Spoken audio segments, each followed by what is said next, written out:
Sophie Préjean, présidente de l'Union des artistes, comédienne à César. La diversité telle qu'on l'entend aujourd'hui, c'est probablement tout ce qui n'est pas blanc, caucasien, né au Québec, puis encore. Mais franchement, dans un monde idéal, la diversité, ça n'existerait pas.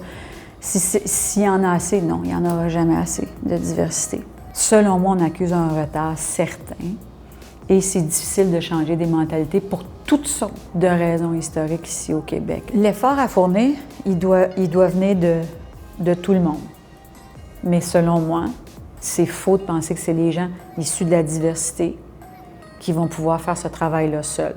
Alors oui, ça prend les diffuseurs, ça prend les décideurs, mais tu sais, les instances sont tout à fait d'accord. Téléfilms sont les premiers à défendre la diversité locale, qui est le Conseil des arts de Montréal, du Québec ou du Canada, sont tous d'accord pour dire qu'il faut admettre ça. C'est encore difficile, pareil. Si on est tous blancs, caucasiens autour du conseil d'administration, on a tendance à parler de nos propres intérêts. C'est pour ça qu'il faut qu'ils soient représentés dans les instances politiques à tous les niveaux. À long terme, il faut jouer dans les structures. Rapide, c'est du colorblind casting, par exemple. Même à Toronto, ils sont un brin plus ouverts que nous, puis même aux États-Unis, ils sont beaucoup plus ouverts que nous. C'est plus réaliste, c'est plus à la mode, c'est plus actuel. Le jour où on va comprendre ça, qu'il y a une signature, en fait, à avoir une diversité à l'écran, on va avoir compris le 3/4 du problème.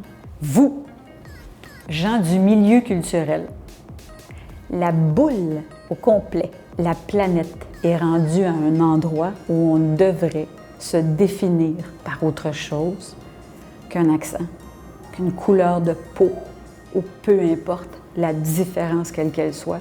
On devrait se définir par une main qu'on tend vers l'autre, par une curiosité complètement assumée pour savoir pas qui l'autre est, qui je suis sur cette boule-là.